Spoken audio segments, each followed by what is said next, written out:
Estimados asociados y público en general, le damos la más cordial bienvenida a nuestro tradicional Jueves Minero. Esta noche preside la mesa de honor el presidente del Consejo Directivo de nuestra institución, ingeniero Antonio Samaniego, quien presentará a los señores expositores, la ingeniera Gisela Zapata, ingeniera de Minas y Desarrollo de Recursos de Freeport-McMoRan, Oficina Central Arizona, ingeniero Víctor Govis, gerente general de Compañía Minera Milpo, ingeniero Jorge Bonilla, gerente de Unidad Minera Pasco de Compañía Minera Milpo, y el ingeniero Carlos Santa Cruz, profesor de la Pontificia Universidad Católica del Perú y consultor minero independiente. Recordamos que las preguntas se realizan por escrito al término de la conferencia. Las personas que no cuenten con el formato correspondiente agradeceremos solicitarlo al asistente de sala. El Jueves Minero de hoy se organiza en coordinación con la Red de Ingeniería de Minas de la Pontificia Universidad Católica del Perú, denominada Huascaminas, que celebra 40 años de fundación. De otro lado, saludamos a nuestra seccional de Arequipa, que ha organizado en forma paralela la conferencia Gestión del Conocimiento y Brecha Educativa en la Capacitación Minera, a cargo del doctor Nicolás Santezana Abarca, en las instalaciones de la Universidad Católica de Santa María. Ahora sí, damos pase al ingeniero Antonio Samaniego, quien brindará unas breves palabras de bienvenida. Buenas noches con todos. Muchas gracias por atender este Jueves Minero, que es muy especial, especialmente para los exalumnos de la Universidad Católica, que tienen este grupo llamado Huascaminas. En un momento el ingeniero Carlos Soli les va a contar un poco el origen de esa palabra. Bueno, esta noche vamos a tener 4 charlas técnicas. Las hemos separado, como son 40 años, más o menos tenemos la primera década, segunda, tercera y cuarta década. Entonces nos hemos dividido de esa forma para ser lo más democrático posible. Entonces, Carlos, te voy a dejar, estamos con el tiempo bien justo, a ver si nos das unas palabras de bienvenida como el huascaminero más antiguo que eres.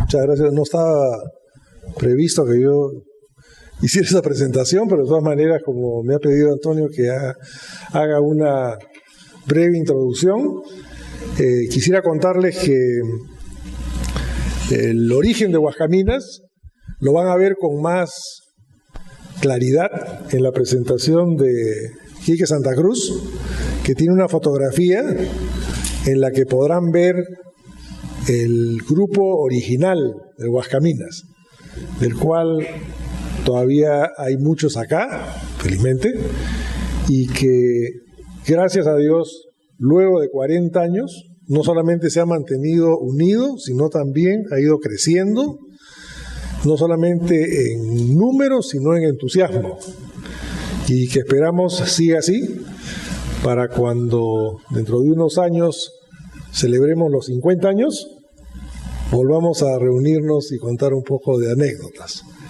La presentación de Quique Santa Cruz, que yo he visto recién, veo que hay algunas fotografías que creo que mejor él las va a explicar, porque él fue partícipe de este grupo de gente que formó Huascaminas hace 40 años.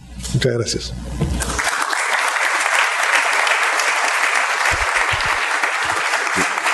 Gracias, Carlos. Bueno, vamos a entonces dar inicio a las charlas. La primera charla la va a ofrecer, siempre por los más jóvenes en este caso, Gisela Zapata.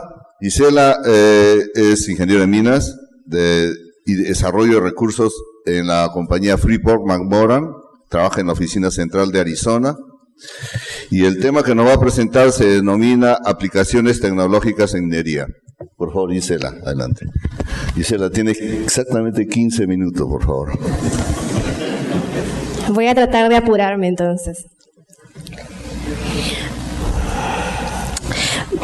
Primero que nada, buenas noches a todos. Estoy muy contenta, me siento privilegiada de estar acá frente a ustedes, que me den la oportunidad, una persona relativamente joven como yo, a darles un mensaje a ustedes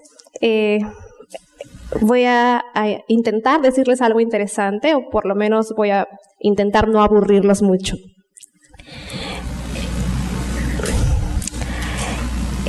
Para empezar, un breve resumen de quién soy yo. Me llamo Gisela Zapata, los amigos me dicen Gigi. Trabajo como ingeniera de planeamiento en las oficinas de Freeport-McMoRan en Arizona. En esta oficina nosotros hacemos el planeamiento de largo plazo para la mina de Tenke Fungurume. En adelante voy a referirme a la mina como Tenke porque es un nombre un poquito complejo. Esta mina se encuentra en la República Democrática del Congo, un poquito lejos, sí. Este país que en lo personal me ha recibido muy bien y me gusta mucho mi experiencia allá, quería aprovechar que estoy acá para decirles un poquito de este país y de esta mina en particular. El Congo, la República Democrática del Congo, es el principal productor de cobalto del mundo. Tienen mucha roca malaquita. Quise poner una foto de los bailes porque me recuerda mucho a la cultura afroperuana del Perú. Es increíble la similitud. La cerveza, no porque yo sea fanática, pero porque es parte de la cultura del país. Por su herencia belga, tienen mucha cultura cervecera. Y la mina, por sus siglas en inglés, TFM, Tenke Fungurume Mine, se encuentra muy al sur del país, casi en el borde con Zambia. Es un tajo abierto de cobre y cobalto. Producen alrededor de 150.000 toneladas de material, con un stripping de 3:1 aproximadamente. El material es procesado en lixiviación en columnas y la planta tiene una capacidad de 16.500 toneladas por día. Entonces, bueno, ustedes se preguntarán qué hace Gigi en un país tan lejano, por qué me mandaron a llamar. Yo que no tengo tanta experiencia en operaciones para aportarles, todavía me sigo preguntando qué hago allá. Y bueno, quería presentarles este slide porque fue precisamente una emergencia de data la que me llevó a la mina en Tenke Fungurume.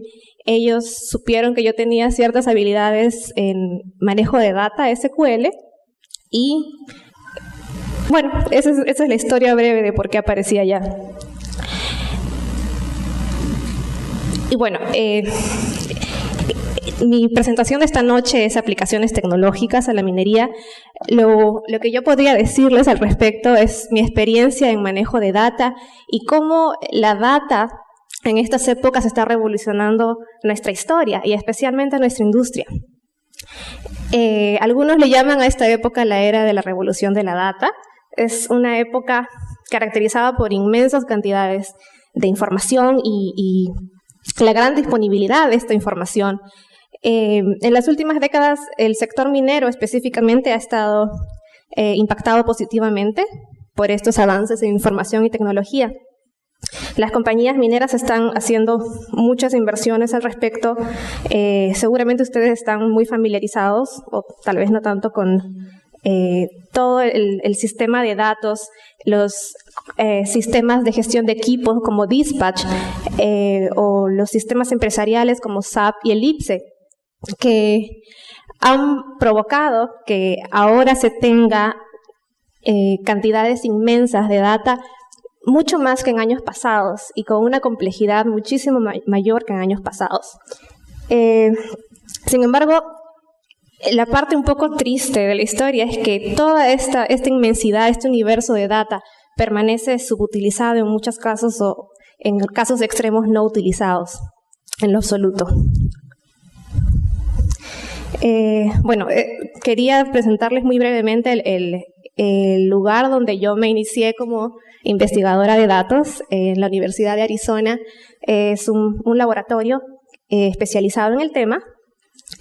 Fue allí donde trabajé durante mi época de estudiante de maestría y en coordinación con el doctor Sean Desrold hicimos un proyecto le llamamos MEC, Mine Equipment Cost Screen, que es básicamente una herramienta que provee de un modelo de costos en tiempo, quiero aclarar que es en tiempo casi real, no es exactamente tiempo real.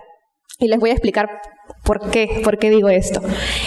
Pero esta herramienta, en resumen, lo que facilita es la toma de decisiones operacionales y gerenciales. Antes de continuar con el proyecto, 3 detalles. Uno, que es un proyecto basado en un trabajo previo de un huascaminero antuñano, que aplicó esta herramienta a la actividad de acarreo. En mi caso, yo me basé en su trabajo y pude extender esa herramienta a otras actividades de las operaciones mineras, como carguío o como perforación o equipos de servicios. Esto se realizó con data de una mina de carbón. O sea, si ven cosas un poco que se escapan de la realidad de la minería metálica del Perú, es precisamente por eso. Este proyecto hasta el momento no se ha implementado en alguna mina, está en proceso y es precisamente la razón por la cual yo estoy en el Congo, para intentar aplicar esta herramienta. Luego, cuando ya lo haya hecho, les cuento cómo me fue, deseenme suerte. Bueno, la metodología no se las voy a explicar detalladamente porque estamos cortos de tiempo, pero es básicamente tomar una serie grande de datos históricos a nivel, en una base mensual, de la data de producción de la empresa, tomada del sistema de gestión de equipos, como por ejemplo Dispatch o Jigsaw, o ese tipo de sistemas, y la data de finanzas, data transaccional, como SAP o Ellipse. En este caso usamos SAP. Esta data histórica se integra, se elabora un modelo predictivo de costos, y eso va a proporcionar un comportamiento de costos de la mina en tiempo casi real. ¿Y por qué les decía que es casi real? Porque tiempo casi real. Porque precisamente la data de producción tiene una naturaleza instantánea, está en permanente disponibilidad. Esa data sí puede ser en tiempo real, mientras que la data de finanzas es una data que se mueve a un ritmo más lento. No tiene esa naturaleza instantánea de la data de producción. Entonces, es por eso que la herramienta final no va a estar exactamente en tiempo real, pero se aproxima lo más que se puede. Entonces, el primer paso del proyecto fue detectar cuáles son los patrones de errores que, por así decirlo, contaminan la data de costos, que por ser una data que está más expuesta a manipulación, tiene factores que la contaminan de alguna forma y que no queremos que impacten de ninguna forma en el modelo de costos. Entonces, son ejemplos sencillos: asignación errónea de costos, o tal vez outliers que deben ser distribuidos en el tiempo. En este paso del proyecto se identificaron los patrones de errores y a través de código SQL se aplicó la tecnología necesaria para resolver esos errores automáticamente.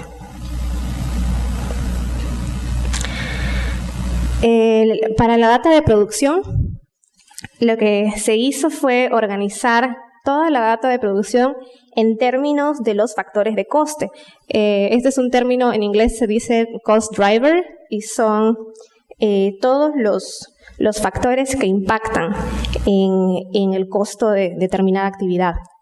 Entonces, a través de los factores de coste, quisimos expresar la data de producción de la empresa. Esta es un ejemplo de una lista de todos los factores de coste potenciales Y en el siguiente slide lo que le quiero mostrar es un pequeño diagrama de cómo se integraron ambos conjuntos de data a través de código SQL.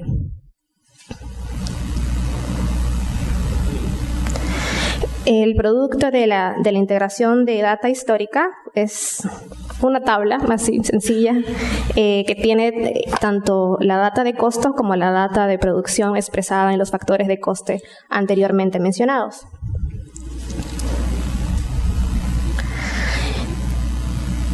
En esta figura se muestra cómo el módulo de inteligencia empresarial de SQL se usa para construir el modelo de costos de cada actividad. Se generaron distintos modelos, cada uno con una combinación diferente de factores de coste. Y el sistema utiliza técnicas de data mining o minería de datos para desarrollar tests de precisión en estos modelos con el propósito de encontrar cuál es el modelo que predice mejor el costo cumulativo. Estos tests determinan, como les dije, los niveles de precisión y el modelo, naturalmente, con mayor precisión es el que mejor representa la conducta de costos de la actividad en cuestión y es el elegido como modelo de costo final. Posteriormente, el modelo es alimentado con data actual del momento. Se utilizó data del mes a la fecha. Esta es una tabla por ciclo y que sigue exactamente la misma estructura que la tabla, que el conjunto de datos que se utilizó para la construcción del modelo, porque necesitamos coherencia entre la data que construye el modelo y la data que alimenta el modelo.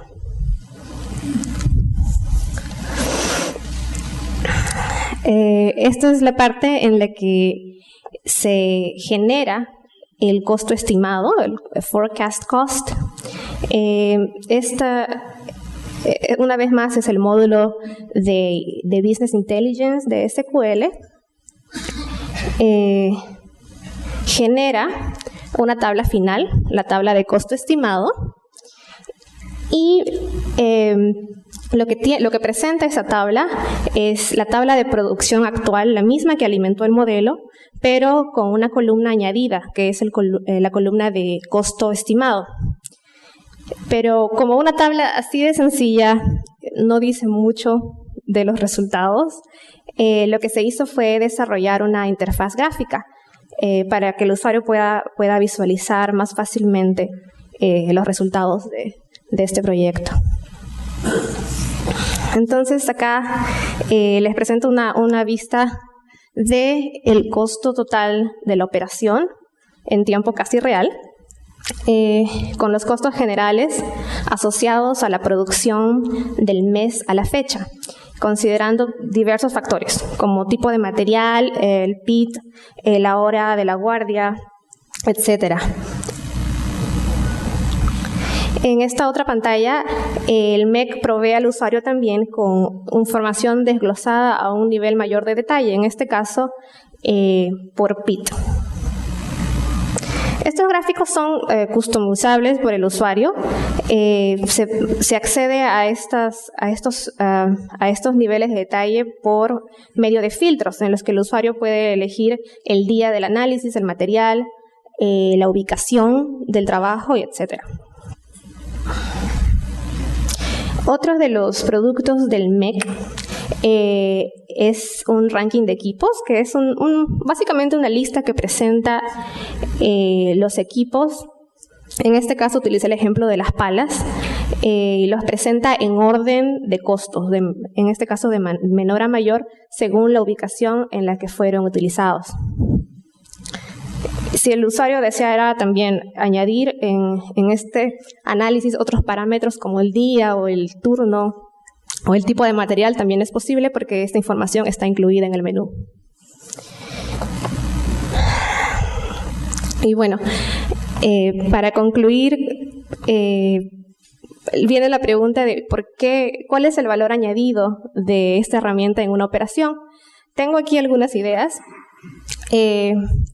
En líneas generales lo que se persigue es mayores ganancias, mayor profit.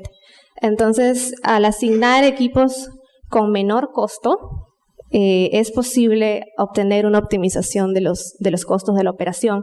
Ahora, hay que aclarar y hay que añadir que el proceso de toma de decisiones por un ingeniero de dispatch, por ejemplo, puede ser complejo y depende de las variabilidades de la mina.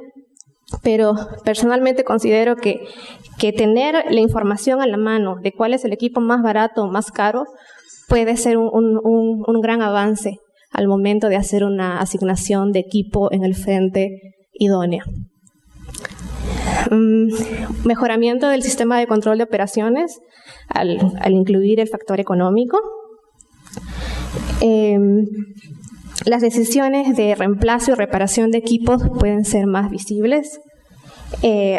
Pienso que una gran ventaja de una herramienta como esta es no tener que esperar a fin de mes o a fin de trimestre para recién poder saber cuál es el costo aproximado de mi operación o de un equipo en específico.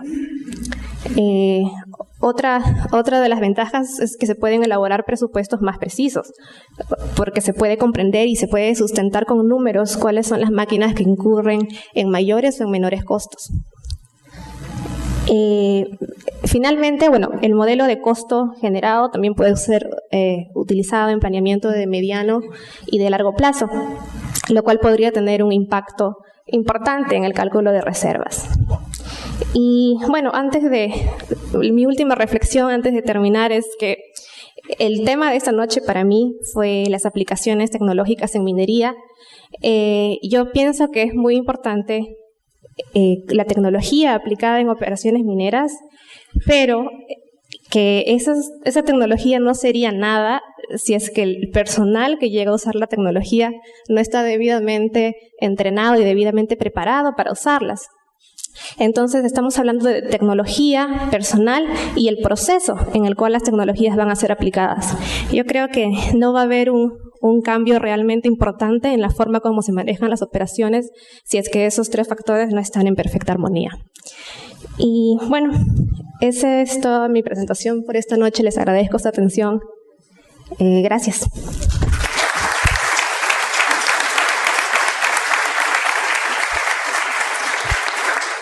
Gracias, Gisela. Como te has hecho largo, no hay preguntas.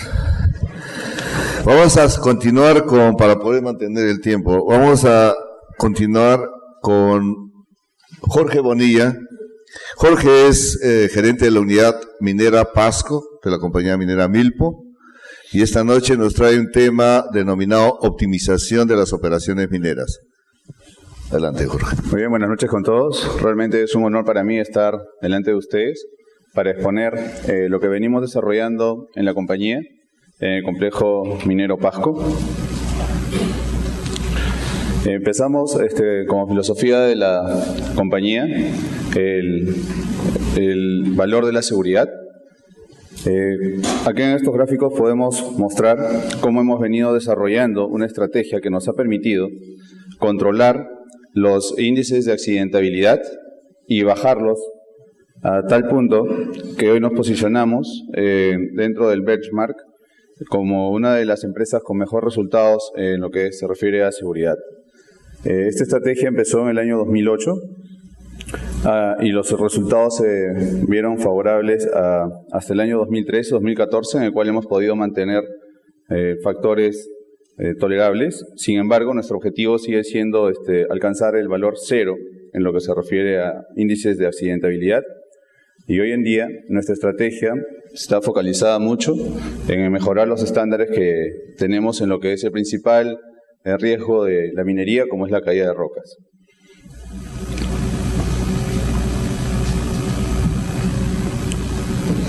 La filosofía de la compañía, el resultado y el crecimiento, se apoya en 5 pilares estratégicos. El primero de ellos, la oficina corporativa, cuya función es proveer servicios estratégicos a toda la organización.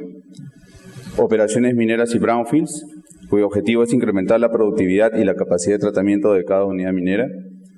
El tercer y cuarto pilar, los proyectos polimetálicos y cupríferos, que básicamente se encargan del diseño de un esquema de crecimiento progresivo optimizando el CAPEX inicial.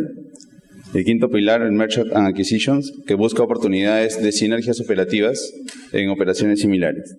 Estos 5 pilares tienen como base seguridad, el medio ambiente, la responsabilidad social y el desarrollo de los profesionales que comprendemos la compañía minera.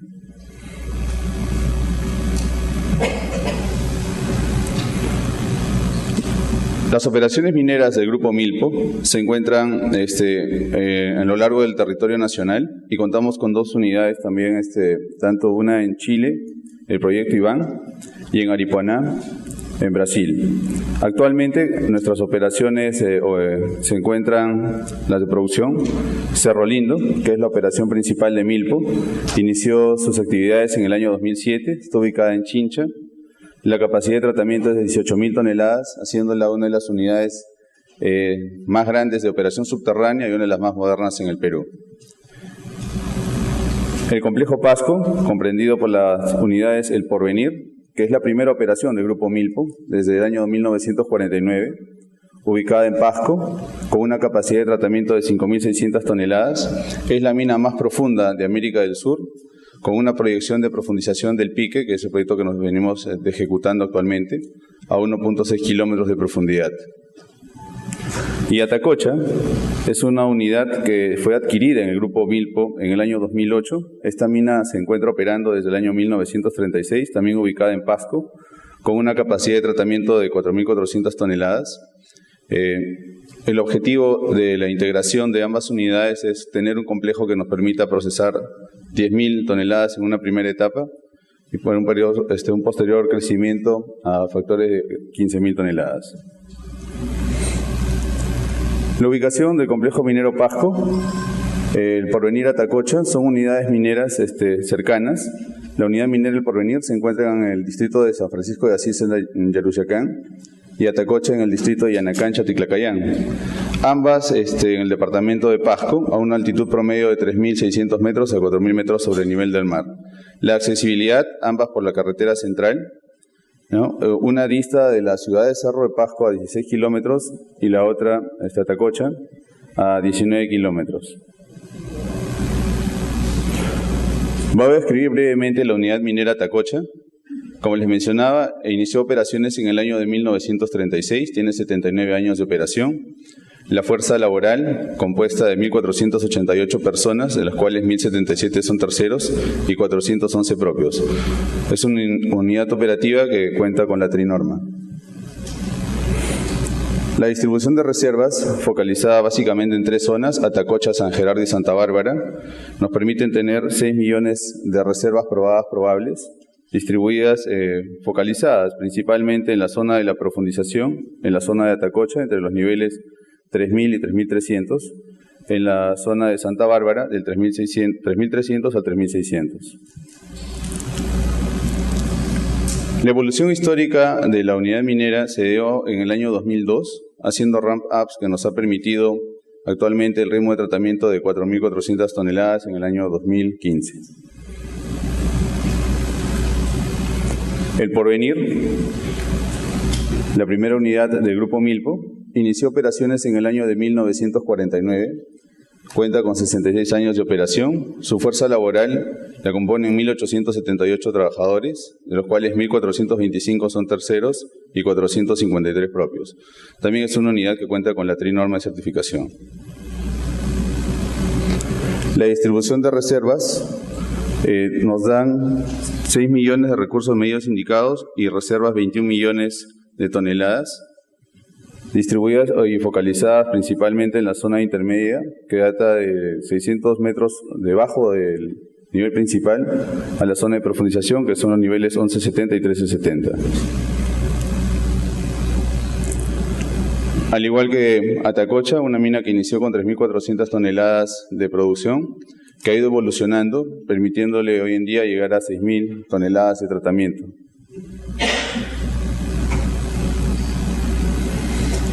El objetivo de la presentación es mostrarles lo que venimos desarrollando en lo que se denomina el complejo minero Pasco, que es la integración de las unidades Porvenir y Atacocha. Lo hemos separado en 4 etapas. La primera etapa, que es la integración administrativa, que ya la hemos culminado, lo cual nos ha permitido tener menores costos, ya que una sola administración se encuentra para ambas unidades. La segunda etapa, la integración del depósito de relaves, focalizada en que debemos contar con una sola presa de relaves para ambas unidades operativas. Es la primera operación de esta naturaleza en el Perú, y lo cual nos permite generar un ahorro en CAPEX, ya que evita la inversión de crecimiento en la presa de Atacocha. La tercera etapa, que se encuentra actualmente en ejecución, es la instalación de una nueva línea de energía de 138 kV. También nos permite un ahorro en CAPEX, ya que evita la construcción de una línea de transmisión que va desde la ciudad de Cerro de Pasco hacia la unidad minera Atacocha. La cuarta etapa, que es la integración de mina y plantas, actualmente en ejecución, nos da la posibilidad de accesar a recursos y reservas de la mina Atacocha que se encuentran en la profundización, desde el lado de la mina del Porvenir. Un solo sistema de izaje para ambas minas también nos permite generar un ahorro en CAPEX, ya que nos evita la construcción de un pique de profundización en la zona de Atacocha, y adicionar recursos minerales en el área de integración entre ambas minas. Este es un gráfico, un croquis de cómo se encuentran actualmente ambas unidades. El lado de la derecha está la mina Atacocha, cuya profundización se encuentra actualmente en los niveles 28-90, mientras que el Porvenir actualmente nos encontramos ya en la profundización del nivel 15-70. El sistema de izaje en el Porvenir lo tenemos hasta el nivel 11-70, que es el equivalente a la zona más profunda de Atacocha. Es que podemos aprovechar la sinergia de transporte que actualmente usa el Porvenir para facilitar el tema del costo en la extracción del mineral de la profundización de Atacocha. Asimismo, la planta de Atacocha, que se encuentra en el nivel 3600, enviaría el relave hacia la presa que estamos recreciendo en la unidad del Porvenir.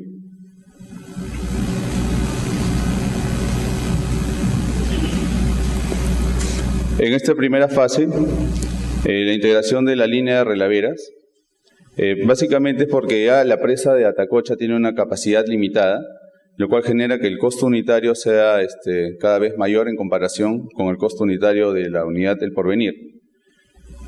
Nos encontramos en una etapa de crecimiento de la presa de relaves del Porvenir, que nos podría permitir almacenar hasta 42 millones de metros cúbicos.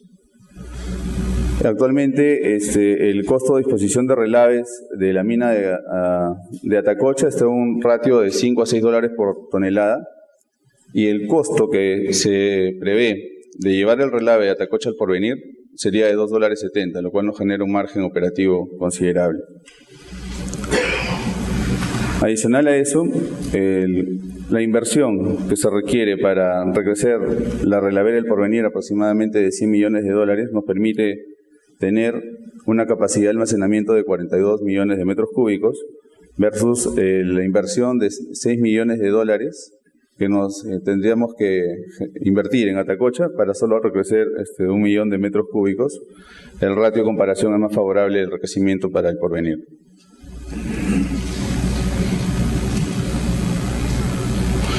Esta es una vista rápida de cómo es el arreglo final de la presa de relaves.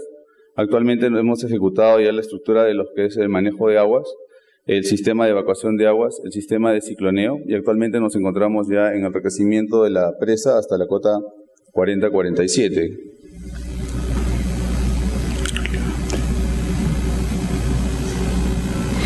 Referente a la etapa de la línea de transmisión eléctrica, en esta gráfica mostramos la situación actual.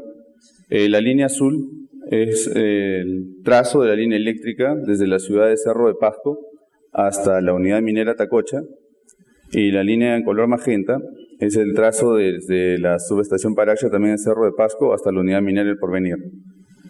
El proyecto, que consiste en instalar una sola línea, consiste en evitar pasar la línea de transmisión por la ciudad de Cerro de Pasco para evitar cualquier contingencia social, y nos permita desde esta misma línea enlazarnos a Atacocha con una línea de 4 kilómetros. En resumen, Las dos líneas representan una longitud aproximada de 30 kilómetros y con el nuevo proyecto estamos pensando en una línea de solo 20 kilómetros, evitando una nueva línea para la unidad minera de Atacocha. Otra de las fases importantes es la integración de ambas minas. El Porvenir Atacocha se evaluaron diferentes escenarios de niveles de integración, optando por el nivel 2890 como el más favorable para la integración de ambas unidades. En este gráfico mostramos el desarrollo que tenemos de la mina Atacocha y al sur la mina El Porvenir y el túnel de integración de aproximadamente 1,6 kilómetros que permitiría optimizar las operaciones. Cabe mencionar que el pique de extracción del Porvenir actualmente se encuentra operativo hasta el nivel 1170 que enlaza directamente con este túnel de integración. Adicionalmente estamos desarrollando el proyecto de la profundización del pique 400 metros más abajo hasta llevar al nivel 1570. Una de las alternativas que hemos mostrado o que hemos mencionado es la enorme oportunidad de incrementar los recursos en una zona que se encuentra entre ambas unidades, la cual nos va a permitir desde el túnel de integración generar cámaras de perforación y averiguar exactamente qué es lo que tenemos en este vacío, ¿no?, entre ambas unidades mineras. Es la enorme potencialidad de poder incrementar nuestros recursos. Las ventajas operativas que tenemos de la integración, en lo que se refiere a disposición de relave, es una mayor capacidad de depósito de relaves, de 42 millones de metros cúbicos del Porvenir frente a 1 millón de metros cúbicos de Atacocha, un menor costo de almacenamiento de relaves, de $2.72 el Porvenir respecto a los $5.70 en Atacocha. En lo que se refiere a capacidad de tratamiento, la operación que tiene mayor chance de poder incrementar o ampliar su plan de tratamiento es el Porvenir, la cual pensamos llevar a 9.000 toneladas diarias. Y además la unidad El Porvenir cuenta con un sistema centralizado de extracción a través del pique Picasso, en el cual estamos en pleno proceso de repotenciación. La capacidad actual es de 5.000 toneladas diarias y poder llevarlas a una capacidad de 9.000. Otro de los puntos importantes es el sistema de drenaje. Prácticamente al contar ya con una zona de enlace, podríamos tener solo 2 estaciones de bombeo en la unidad del Porvenir, que nos va a permitir reducir el costo tanto operativo como de inversión. En lo que se refiere a aire comprimido, no hemos visto la necesidad de repotenciar salas de compresoras de la unidad del Porvenir. Estamos suficientemente respaldados con la capacidad actual y tampoco sería necesario repotenciar la sala de compresoras de la unidad Atacocha.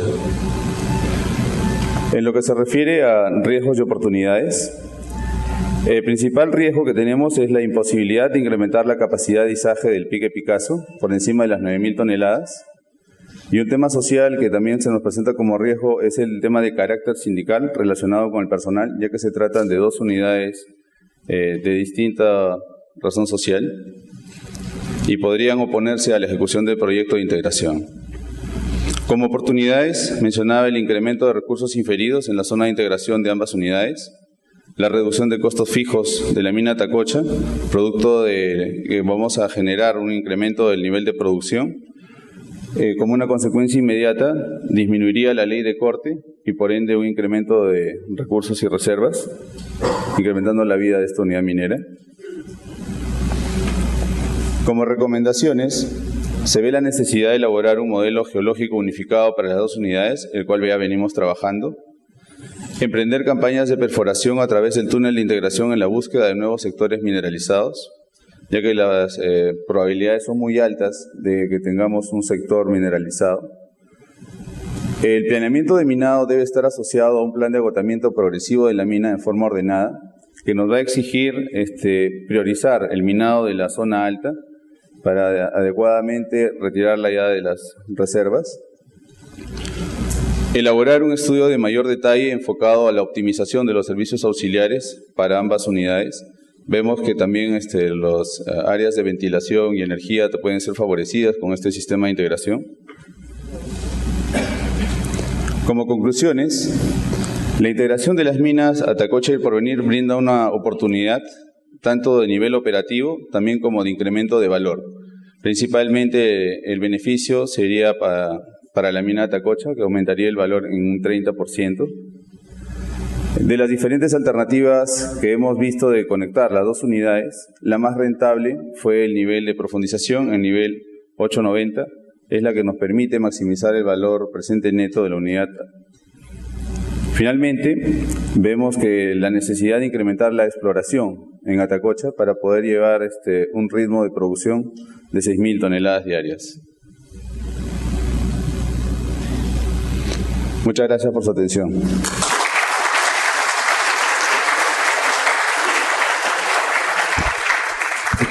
Muchas gracias, Jorge. Podemos dar... Mejor vamos a dejar las preguntas para el final. Yo creo que eso va a ser más democrático. Bueno, vamos a invitar a la tercera presentación, que estará a cargo del ingeniero Víctor Govitz.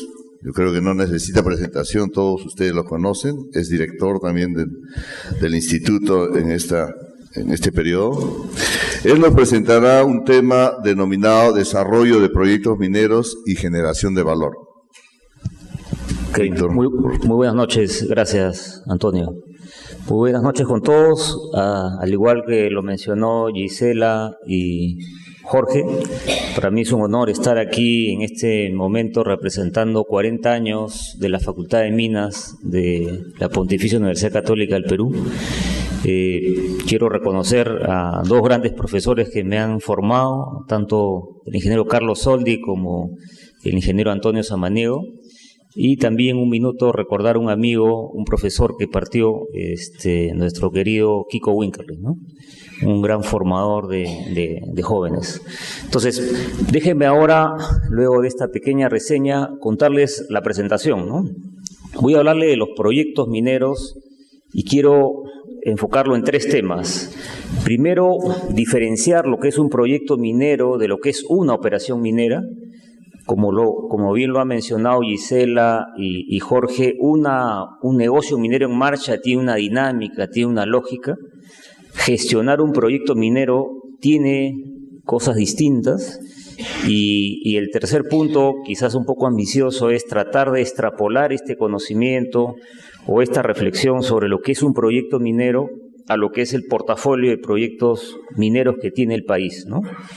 En las últimas semanas hemos escuchado tremendo debate si son 60.000 millones, si son 70.000 millones de dólares, y la discusión es por qué se han detenido, ¿no? Un poco ahí hay una reflexión final sobre eso. Entonces la primera lámina o las primeras láminas es qué cosa es gestionar un negocio minero, ¿no? Entonces he visto que una herramienta, no es la única, una herramienta de gestión, de administración que se usa es esta propuesta de Michael Porter, que habla de una cadena de valor, y lo que dice Michael Porter es, hay pocas actividades que son claves para explicar el valor de un negocio. Y obviamente no son las únicas que son requeridas en un negocio. Todas las demás son actividades de soporte. Siguiendo esta lógica, un negocio minero tiene cuatro eslabones claves. La exploración, como bien lo ha presentado Jorge, el esfuerzo permanente de tener reservas y recursos. Sin eso no hay una vida, no hay valor en el negocio. Pero también el segundo eslabón, el eslabón de producción. La parte minera es un tremendo eslabón, un gran consumidor de costos, y ahí es donde hay un esfuerzo permanente de optimizar, de levantar las eficiencias, ¿no? De alguna manera, nuevamente, esta integración de Atacocha El Porvenir apunta a este segundo gran eslabón.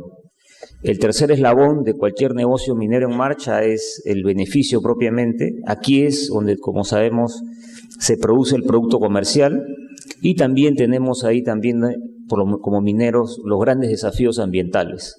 Aquí en esta área donde están las canchas de relaves, y nuevamente también me refiero a la presentación de Jorge, se ha tratado al extenso en el caso de la integración Atacocha El Porvenir. Y finalmente el cuarto eslabón que hace que este sea un círculo virtuoso es que la comercialización del concentrado nos genera los flujos de caja suficientes para reinvertir y hacer de esto, como dije, un ciclo virtuoso. Todas las demás áreas son áreas de soporte. Quiero referirme también a la presentación de Jorge. Cuando hablamos del primer pilar, la oficina corporativa, claramente es una oficina de soporte. Una oficina corporativa es importante, es un tremendo soporte, pero no explica la generación de valor de un negocio minero. ¿Y por qué hago esta presentación? Porque quiero después referirme cuál es la diferencia de una operación minera de un proyecto minero. ¿Qué pasa con un proyecto minero? La dinámica o los factores críticos de éxito son un poquito distintos, ¿no? El primero de ellos, la exploración, es la misma, es decir, el fundamento de un proyecto minero también es la geología. Sin una geología favorable, sin un volumen y un contenido, no hay sentido, no hay negocio. Pero aparecen otros eslabones críticos, los permisos administrativos, que son frondosos ahora, que son por algunas veces contradictorios. Este tercer eslabón que he puesto entre comillas, porque es la licencia social es una situación de facto, es una situación de hecho que enfrentamos, pero como vamos a ver más adelante no tenemos reglas de juego muy claras. Y el cuarto eslabón que aparece, que no está en el tema de una operación minera, es la ingeniería, ¿no? La ingeniería, los estudios de ingeniería son una tremenda herramienta de generación de valor. Es la oportunidad de optimizar procesos, es la oportunidad de tener menores costos o una lógica de emprender proyectos por etapas. Y finalmente, un quinto eslabón de un proyecto minero que diferencia a un negocio en marcha es el tema financiero. Quizás la manera más simple de ver esto es en una minera junior, ¿no? Cuando uno tiene una mina junior, el único ingreso es básicamente de la posibilidad de levantar fondos de inversionistas, ¿no? Cuando se trata de un proyecto que forma parte de la cartera de una empresa minera, quizás la situación sea un poquito más holgada, pero finalmente la lógica es la misma. El proyecto minero tiene que finalmente, luego de haber superado estos 4 eslabones, enfrentarse al quinto, que es acreditar, sustentar, que va a aportar valor al negocio. Si no, finalmente queda encarpetado, ¿no? Entonces muchas veces superamos el primer eslabón, el eslabón de ser exitosos en ubicar y encontrar un yacimiento valioso, pero nos comenzamos a encontrar con algunas dificultades en gestionar los permisos, en gestionar el acceso a la tierra, que es el tema social, o hay veces también en el desarrollo propiamente del proyecto, cuando la ingeniería nos lleva por una ruta que no nos conduce a acreditar un valor en el proyecto. Entonces, claramente he querido con eso diferenciar, usando esta herramienta, como dije, Michael Porter, hay una lógica de gestionar una operación minera y es un poquito distinta a aquella que nos debe guiar de cómo se gestiona un proyecto minero. Y quisiera detenerme en algunos de estos eslabones, ¿no? Esto, como dije, son 5. No me voy a detener en el tema de exploraciones, no porque no sea importante, sino quiero aprovechando el tiempo, abocarme a los temas críticos. El segundo gran eslabón de un proyecto minero son las licencias, ¿no? ¿Y qué nos pasa en este minuto? Tenemos un sistema de trámites que se ha convertido en frondoso y que nos obliga a enfrentar a muchos organismos administrativos del Estado en paralelo. Llámese el Ministerio de Energía y Minas, llámese Ministerio de Cultura, llámese Ministerio de Salud, llámese Ministerio de Agricultura y otros, ¿no? Y como he marcado aquí como segundo punto, tiene el problema de que genera esta frondosidad administrativa, burocrática, genera que esta etapa crítica tiene un tremendo impacto en el plazo. Y ese plazo, como todos sabemos, el tiempo finalmente se convierte en dinero, ¿no? Es decir, un proyecto que se atrasa es valor del proyecto que se pierde, ¿no? Y ahí está la preocupación y el punto de reflexión. ¿A qué deberíamos tener como país si queremos desarrollar, como decía, estos 60.000 millones de dólares de proyectos en cartera? A tener procesos más estandarizados y simples, evitar la duplicidad, la doble ventanilla, usar ejemplos exitosos como el de Nevada en Estados Unidos y en Australia, y claramente si queremos hacer eso, eso supone de manera abierta, transparente, cómo discutir y cómo reestructurar la capacidad del Estado, que vuelvo a repetir, es importante, es necesaria, pero que tiene que acompañar los tiempos, ¿no? Los tiempos de modernidad y los tiempos de urgencia que deberíamos tener como un país con el nivel de potencial crecimiento que tenemos, ¿no? Yendo al tercer eslabón, es quizás el que está más en los medios, el tema de la licencia social. Lo pongo entre comillas porque sí es un tema discutible, si es propiamente una licencia, pero como dije hace unos minutos, de facto es un problema, de facto es un tema que tenemos que abordar. Y aquí, a la diferencia del tema administrativo, la poca predictibilidad se da en ambos conceptos, tanto en plazo como en costo. Cuando una empresa minera tiene que obtener una huella, un área superficial, los plazos a los cuales se enfrenta son indeterminados y los costos a los cuales se enfrenta también son indeterminados. Entonces, estos dos factores también van a impactar en el valor y en la puesta de valor de nuestro portafolio de proyectos. Y esto parte del punto que le he indicado, que es una situación de hecho que tenemos que entender y entenderlo de manera correcta, ¿no? Tenemos un país con un crecimiento desigual y por lo tanto en esas zonas donde por lo general están nuestros proyectos mineros no ha habido en la anterioridad una presencia del Estado importante y más allá de una queja es una realidad. Es decir, yo quisiera que me entiendan, no es una queja, es una situación de entendimiento y tratar de ser empáticos en tratar de abordar el tema social. Y creo que ese es el factor de éxito que queremos nosotros, por lo menos en Milpo, aplicar. ¿Qué quisiéramos en el futuro sobre el tema social, sobre este tercer eslabón? Procesos estandarizados que permitan darle predictibilidad, ¿no? Es decir, la palabra clave es, si queremos que el proyecto tenga plazos y montos conocidos y tengamos un portafolio que nos lleve a un crecimiento acelerado como país, en este eslabón de licencia social necesitamos discutirlo, obviamente con el Estado, la academia, y lograr trámites simples y estandarizados, ¿no?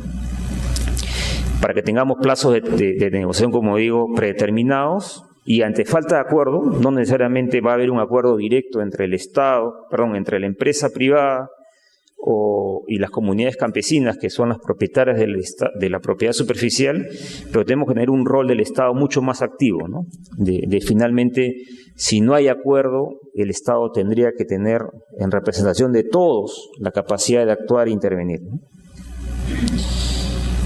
Ok, entonces, para redondear la idea y tratar de llevarlos al tercer punto, que es este famoso portafolio de proyectos que como país tenemos, quisiera hablarles un poco del cuarto eslabón que es, como dije, es crítico, es un factor crítico de éxito cuando estamos hablando de un proyecto minero. Nuevamente, parafraseando lo que dijo Gisela y lo que dijo Jorge, cuando estamos en un proyecto en marcha, siempre también hay proyectos, también hay ingeniería, optimizaciones, mejoras, sistemas de transporte optimizados, sistemas integrados de manejar sinergias entre dos operaciones. Pero en el caso de un proyecto que está en el proceso germinal de convertirse en un papel, en una cosa tangible, este cuarto eslabón es crítico.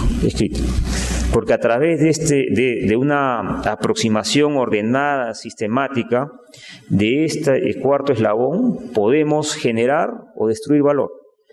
Y obviamente, como también se ha mencionado en el caso anterior que presentó Jorge, aquí también hay la oportunidad de hacer una mirada distinta, ¿no? Cuando hablamos de los 60.000 millones de inversiones, también deberíamos pensar a nivel de país, que muchos proyectos deberían verse de manera más integrada, como el concepto que menciono de clúster. Hay claramente oportunidades en lugar de mirar el proyecto de manera aislada, de una mirada competitiva, tratar de crear un esquema colaborativo para que como país logremos poner en valor este portafolio que mencionamos, ¿no? ¿Por qué hablo del concepto de clúster minero? Porque como lo diré al final, los 60.000 millones de dólares que están esperando, algunos pueden ser explicados, o generalmente, este atraso en el desarrollo de los proyectos tiene múltiples explicaciones. Claramente una de ellas es el tema social que hemos mencionado, como repito, es el que más ha estado en medios. Uno segundo también han sido los trámites, que han sido largos, que nos han permitido, estos trámites largos han permitido que se nos haya escapado la ola de precios altos para desarrollarlos. Pero también hay un tercero, que es quizás si hubiésemos tenido una mirada integrada, una mirada asociativa, con el concepto de clúster mineros, muchos proyectos se podrían haber hecho con niveles de inversión menores, compartiendo probablemente infraestructura o logrando sinergias entre ellos, entre los proyectos. Y nuevamente aquí no estoy inventando nada, este es un concepto que se ha aplicado en países como Australia y Canadá y aquí en la parte norte de nuestro vecino Chile, que es Antofagasta. Es decir, cuando estamos hablando de clúster minero y estamos hablando de sinergia, lo que estamos haciendo es bajándole el riesgo financiero al proyecto, ¿no? Entonces, cuando uno mira esta cartera de proyectos mirando al país y uno lo mira de manera transversal en tres grandes zonas, claramente uno ve que en la zona norte, en la zona centro y en la zona sur hay oportunidades de generar sinergias desde manejos de puertos, desde el concepto de energía, desde la provisión de mano de obra y por lo tanto en capacitación y eventualmente, ¿por qué no?, en sinergias como la que estamos viendo, ya, es mediana minería, lo que estamos viendo como primera experiencia, el tema Atacocha y el Porvenir. Ha sido un trámite específico, largo, en el TUPA, que es el texto único de procedimientos administrativos del Ministerio de Energía y Minas. No existe el concepto de dos plantas concentradoras con una sola cancha de relaves. Sin embargo, tengo que reconocer la disposición de parte del Ministerio de abordar el tema y resolverlo. Tenemos al día de hoy un instrumento, dos minas, dos plantas con dos instrumentos ambientales distintos que sin embargo se han integrado y al día de hoy tenemos el permiso de operar con una sola relavera. Es un ejemplo nada más que digo el concepto, ¿no? Es decir, así como hay veces, y lo decimos en medios, ¿no? El tema social, sí, es un tema. El tema de tramitología, segundo, es otro tema, pero hay un tercer tema que está más en manos privadas, que es mirar las cosas de manera distinta. Mirar los proyectos de una no competitivo, sino con un concepto más bien colaborativo. Esta lámina la paso muy rápido, parece que no nos ayuda a la luz. Lo que he querido aquí mencionar es que en etapas tempranas de exploración y desarrollo de ingeniería es donde más oportunidades de planeamiento estratégico tenemos. Una vez que entramos en producción, esas oportunidades se quedan limitadas y obviamente lo que nos queda solamente es la optimización de las operaciones que son necesarias, pero no necesariamente son las grandes capturadoras de valor, ¿no? Simplemente como resumen de lo que he dicho, creo que como país, para ponerlo en números, somos ingenieros todos, somos un país en dimensión pequeño en lo que es el mundo, menos de 0.3% de la población. Somos 30 millones de peruanos sobre una población de más de 6.000 millones de personas. Somos un país pequeño. Tenemos un PBI de 200.000 millones de dólares y estamos hablando de un portafolio de proyectos de 60.000 millones de dólares. Miren el efecto, es decir, estamos hablando de un CAPEX, una inversión potencial de casi un tercio de lo que es el PBI del país. Y creo que estos son los tres temas que tenemos que abordar juntos, ¿no? Y claramente un gremio como el gremio del Instituto de Ingeniería de Minas debería tener una voz, podría convertirse en una vía. El tema administrativo, la permisología, está de más decir, es un tema que atrasa y el tiempo tiene un valor, tiene un dinero. El tema social requiere una discusión profunda para tener predictibilidad, pero hay un tercero que está más en manos de las empresas privadas, que es crear conceptos colaborativos y tratar de construir esquemas de clúster. Muchas gracias por su atención.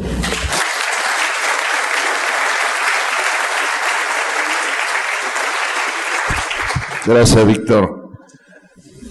Vamos a pasar a la última presentación. Estará a cargo de Carlos Santa Cruz. Carlos es actualmente profesor de la Universidad Católica y consultor independiente. Él nos va a presentar es la presentación titulada Formación Profesional y Capacitación en Minería. Quique, adelante. Muchas gracias, señor presidente. Un honor para mí estar hoy día en este podium, en esta significativa reunión del Instituto, y agradecer en principio al comité organizador por darme el privilegio de darles unas palabras esta noche. El tema en que me ocupa, no soy experto, debo puntualizar que en el tema que se me ha dado, que es la formación profesional y capacitación en ingeniería y mina, probablemente por un tema más de ser el de la promoción más antigua, han pensado que yo sé un poco más, pero acá en este salón y en este cuarto, en esta reunión, hay gente que es experta en el tema, y que pido las disculpas del caso, porque lo que voy a dar es una opinión, una perspectiva, que espero que sirva para un poco reflexionar y conversar sobre este asunto, que es tan importante y relevante para el futuro de nuestro país, donde la minería es tan importante. Obviamente el contexto ya está prácticamente planteado. Las intervenciones anteriores han de alguna manera planteado el contexto que enfrentaría un futuro profesional en minería. Yo no voy a referirme tanto al tema curricular, sino más bien a las cosas que no están en la currícula, pero que son relevantes y que son importantes en la formación. Y quisiera comenzar por comentar esta fotografía que de alguna manera simboliza, como lo dijo el ingeniero Soldi, la formación de este grupo denominado Huascaminas, o esta red de networking de mineros, es la foto de probablemente ya casi 40 años, con un poco más de 40 años, de un grupo de estudiantes con profesores. Ahí podemos ver al presidente que está tratando de arreglar la cámara fotográfica, es el presidente del instituto actual, y el ingeniero Soldi, que nos acompaña esta noche también en el lado izquierdo de la foto. Y estamos haciendo una práctica de topografía en lo que se denominaba en ese momento la Escuela de Minas de Recuay. Este fue, yo creo, uno de los detonantes de la formación de esta red, que de alguna manera su característica principal ha sido la fraternidad. Y bueno, parte de este elemento que se construyó, digamos, de alguna manera, dada esta circunstancia, ha sido de alguna manera el detonante de este grupo, pero paralelamente a ello,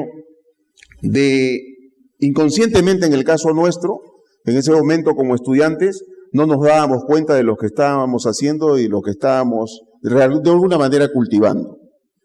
En muchos casos, y yo creo que ese es el resultado de los años, hemos aprendido mucho, no solo de nuestros profesores, sino también de nosotros mismos.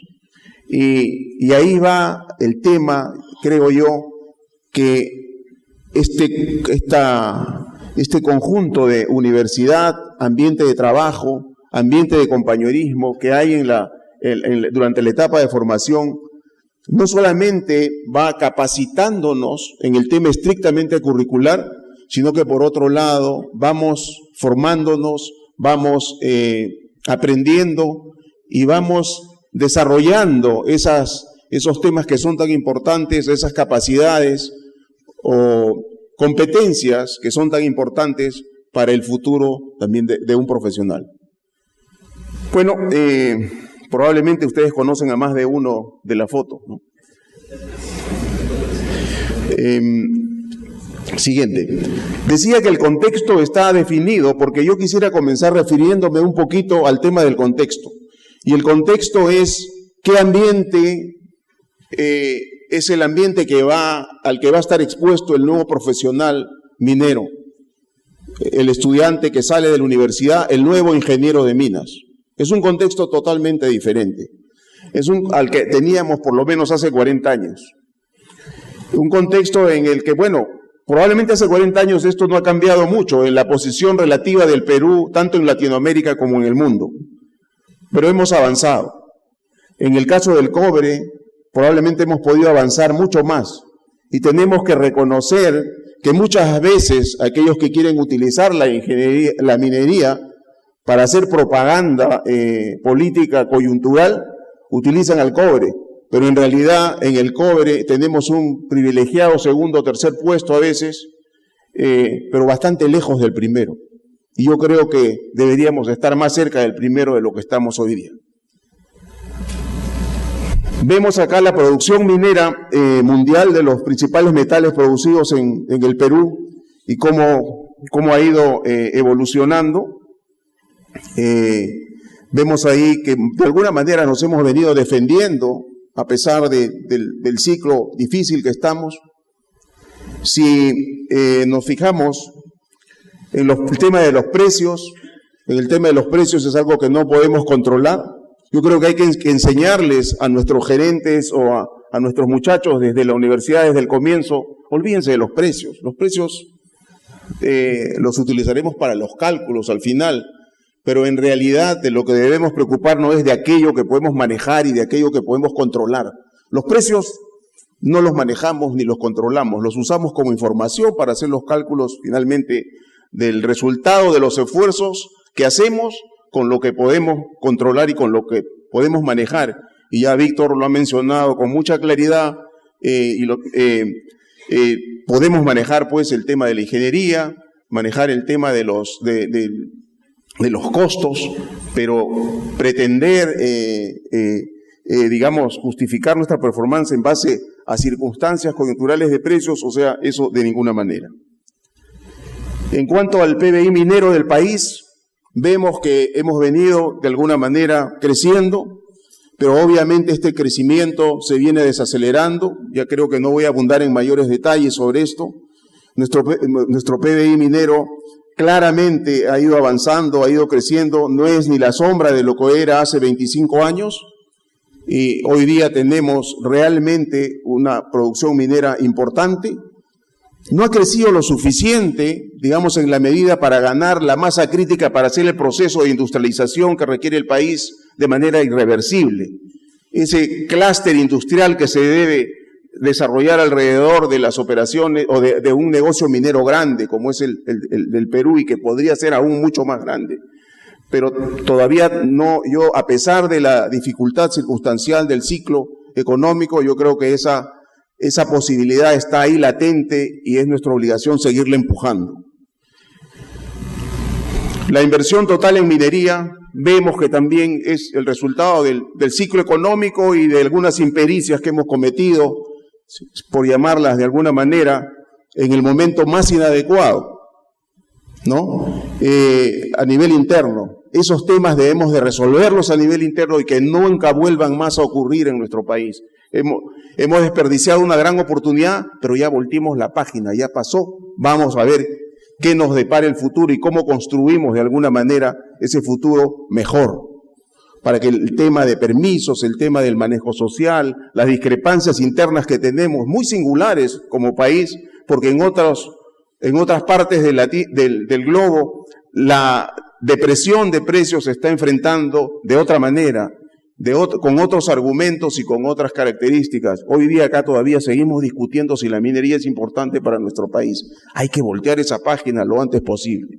Pero finalmente, el proceso de inversión va a regresar si trabajamos para que regrese, para atraer rápidamente la inversión. No solamente por un tema de precios, sino porque creo que si nosotros ponemos mucho de nuestra parte, podemos revertir de alguna manera, no de revertir, pero sí mejorar nuestra competitividad relativa en el mercado cuando hablamos de atraer capital.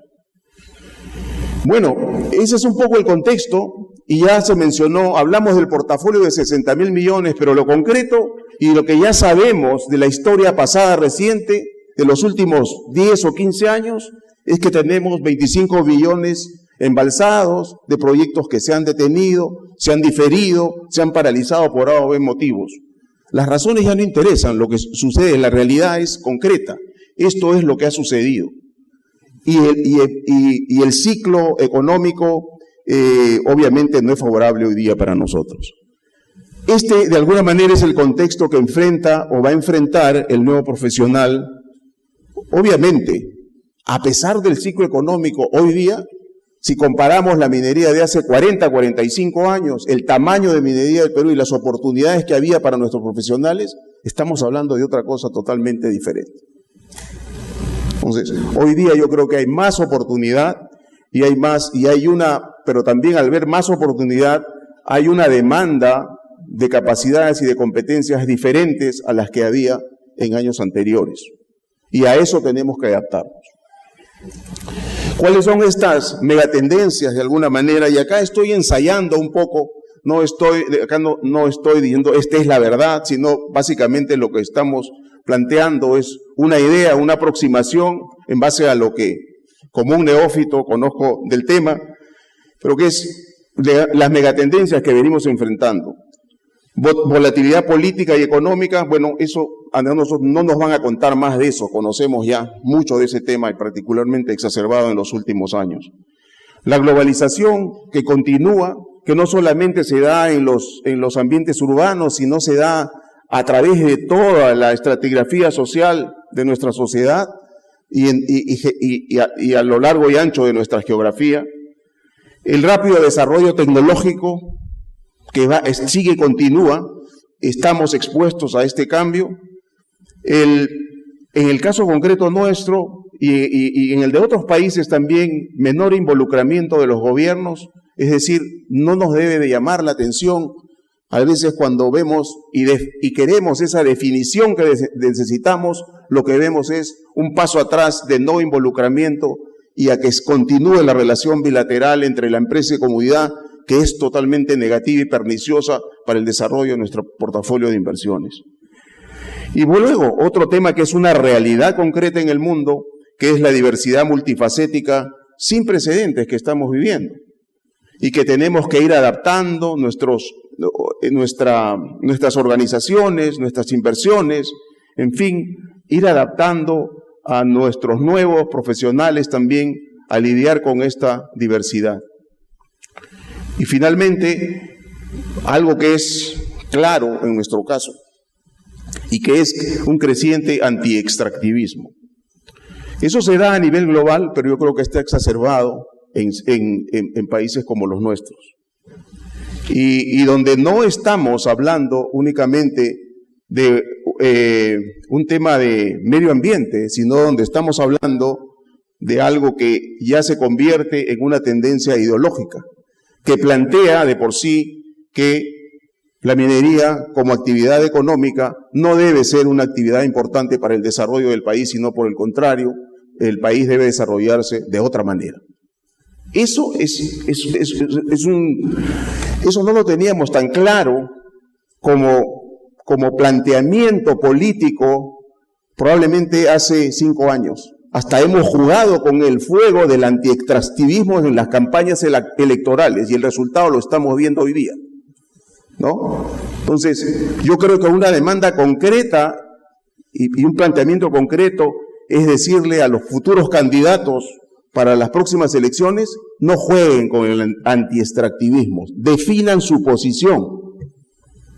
Y claramente el Perú no se puede dar el lujo de jugarse en cada campaña electoral su minería, sino por el contrario, láncenle un mensaje claro a los peruanos y contribuyamos a educar a la opinión pública de una manera correcta. Pero ya estamos escuchando las voces ambivalentes, los dobles discursos y las cosas poco claras respecto a la minería.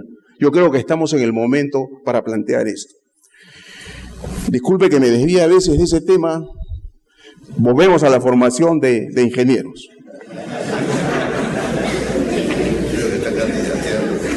Cinco olas que tenemos que surfear de alguna manera constante, para usar un término más deportivo, y que hemos venido trabajando como sector de manera dinámica, pero yo creo que hay que seguir marcando el paso en esto.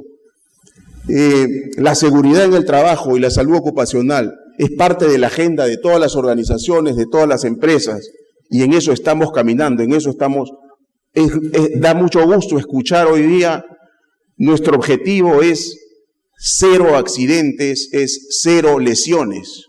Eso era imposible hace algunos años, mencionarlo en una audiencia porque se paraba a la mitad de la sala y decía, ¿qué está hablando? ¿No? Hoy día sí se plantea y nadie se corre al tema y nadie se le corre al reto.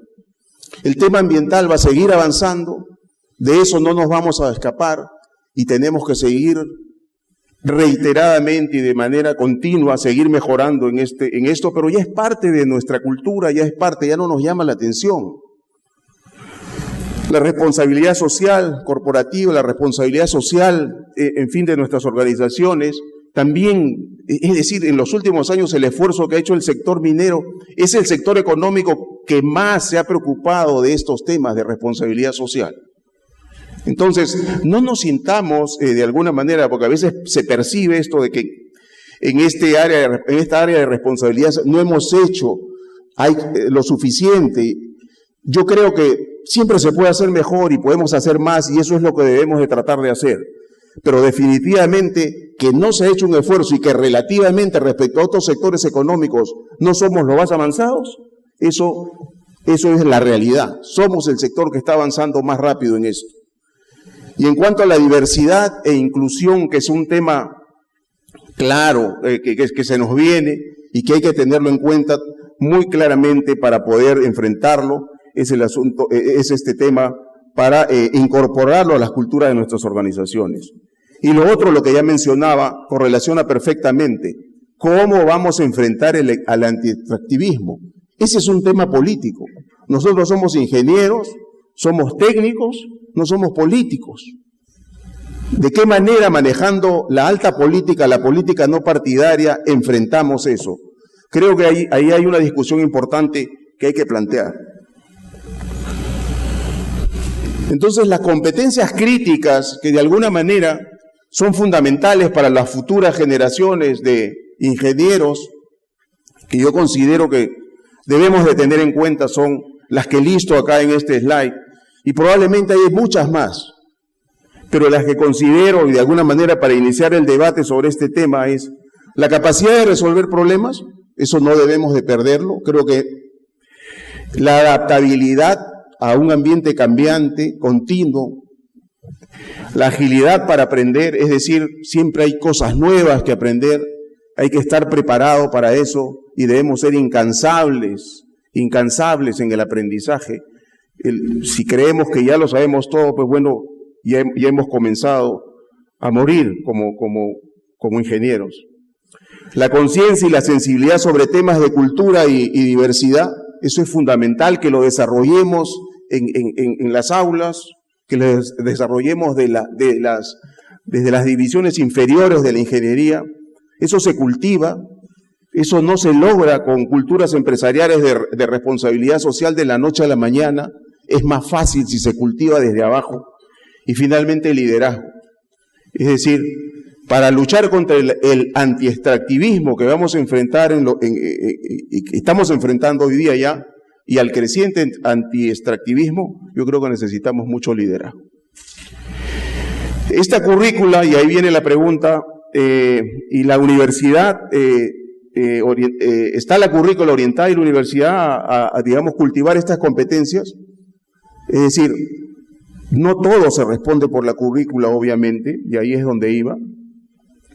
Estas competencias no necesariamente están asociadas a los cursos, pero de alguna manera en los cursos, y por eso la foto que presenté en la primera, en los cursos, este sentimiento de fraternidad, de espíritu de cuerpo, del aprender unos de otros, de trabajar juntos, esa colaboración que demanda para generar valor, Víctor, todo eso se cultiva desde las divisiones inferiores, es parte de la formación del ingeniero. Rápidamente, para no cansarlos, en cuanto a cada una de estas competencias críticas, por ejemplo, la capacidad de resolver problemas, yo creo que en la universidad somos fuertes y podemos ser cada vez más fuertes para ir avanzando en esto. Obviamente va a demandar del esfuerzo que haga la universidad, que hagan los profesores y los alumnos para que esto no se pierda, sino que se acentúe, que sea parte de la formación, que no nos corramos a los problemas, sino que los enfrentemos. Y eso parte del resolver un problema matemático difícil e incansable y perseverantemente perseguir la solución de ello. Lo que sí yo diría, en el Perú somos buenos para hacer diagnósticos y nos demoramos mucho para solucionar los problemas. Entonces, ahí hay una oportunidad, más énfasis en la solución que en el diagnóstico. En cuanto a la adaptabilidad a los contextos cambiantes, a las situaciones variables que vamos a enfrentar y que estamos enfrentando ya, normalmente, gracias a Dios, dada nuestra cultura, no nos sorprende lo inesperado. Estamos acostumbrados, probablemente por la forma como nos entrenan todos los días los periódicos, siempre hay algo inesperado, ¿no? En nuestra psicología, y estamos acostumbrados a lidiar con lo inesperado. Estamos también acostumbrados a trabajar bajo mucha presión, y les digo mi experiencia personal, es decir, lo que hacen las organizaciones en minería en el Perú para poder llevar los negocios en comparación con lo que el esfuerzo que se hace en otras partes del mundo, es heroico lo que se hace acá. Es realmente heroico para llevar adelante una inversión, un proyecto, para llevar adelante una empresa.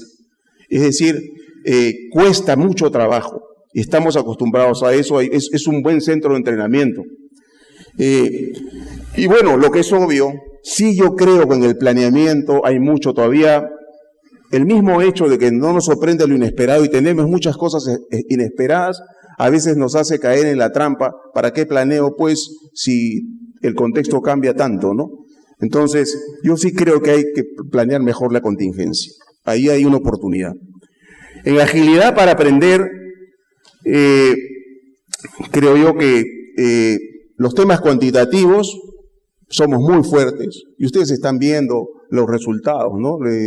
El tema de las matemáticas, la física, o sea, es difícil generalizar, obviamente, pero si hablamos en términos relativos, yo creo que ahí hay espacio para mejorar y siempre lo habrá, pero tenemos fortalezas.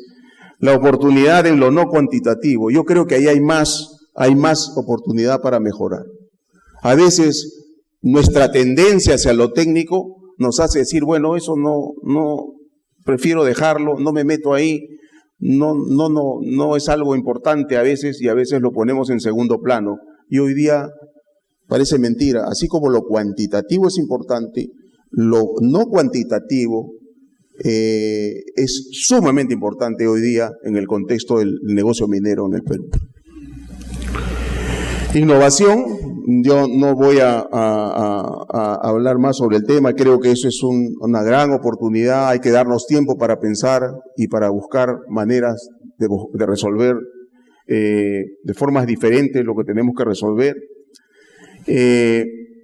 Y en cuanto a la conciencia y sensibilidad sobre los temas de cultura y diversidad, esto sí es una urgencia en la formación, yo creo, hay que trabajar esto muy a fondo y desde abajo, en el contexto del estudiante en la universidad, pero también mucho en la actividad extracurricular.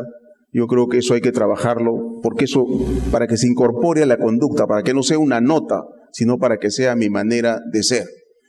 Y finalmente, liderazgo, que es fundamental, profesionales buscar que sean nuestros muchachos agentes de cambio, que sepan comunicarse, que sepan escribir, eso es clave para ir caminando hacia adelante. Y finalmente, que involucrémonos no solamente en nuestro tema, sino involucrémonos, demos una mirada más allá de las aulas y salgamos a ver el campo, ¿no?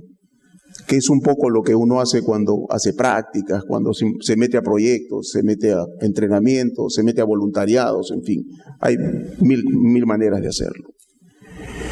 Y bueno, ¿cuál es nuestro compromiso como exalumnos? Finalmente, todos somos exalumnos. Bueno, involucrarnos, tener claro que la currícula no es todo, que el listado de cursos no es todo, que el esfuerzo que hacen nuestros profesores, el gran esfuerzo que hacen, hay que acompañarlo. Y bueno, de alguna manera, nosotros como exalumnos aportar con nuestra experiencia, acercar la industria a la universidad, esto es fundamental, hay que ver de qué maneras, y lo digo primero haciéndome una autocrítica, porque cuando yo he estado muy involucrado y el 110% de mi tiempo metido en el tema de la industria, poco tiempo a veces me he dado para ver el tema de la universidad. involucrarnos en el dictado, en charlas, seminarios, en asesorías, en lo que es clave, que es la mentoría de los futuros profesionales. En este recinto hay cientos de años de experiencia que de alguna manera deben de ser transmitidos, deben de ser comunicados, y de esa manera vamos construyendo el conocimiento y evitando cometer los mismos errores y mejorándonos. Y finalmente, bueno, participar en los espacios de apoyo, en las entidades de apoyo que existen, como los consejos consultivos en nuestras universidades, ¿no? Bueno, solo para terminar, decirles que en el caso nuestro, como exalumnos ya que se celebran los 40 años de esta red universitaria, pero redes similares existen en otras universidades, yo creo que debemos de seguir participando para perennizar esta tradición de fraternidad que tenemos como partes de este Huascaminas, y yo creo como parte también de un cuerpo mayor que es el grupo, el instituto y todos los ingenieros de minas o relacionados con la industria del país, seguir cultivando esta fraternidad que es tan importante. Bueno, eso es todo lo que tenía que decirles. Muchas gracias.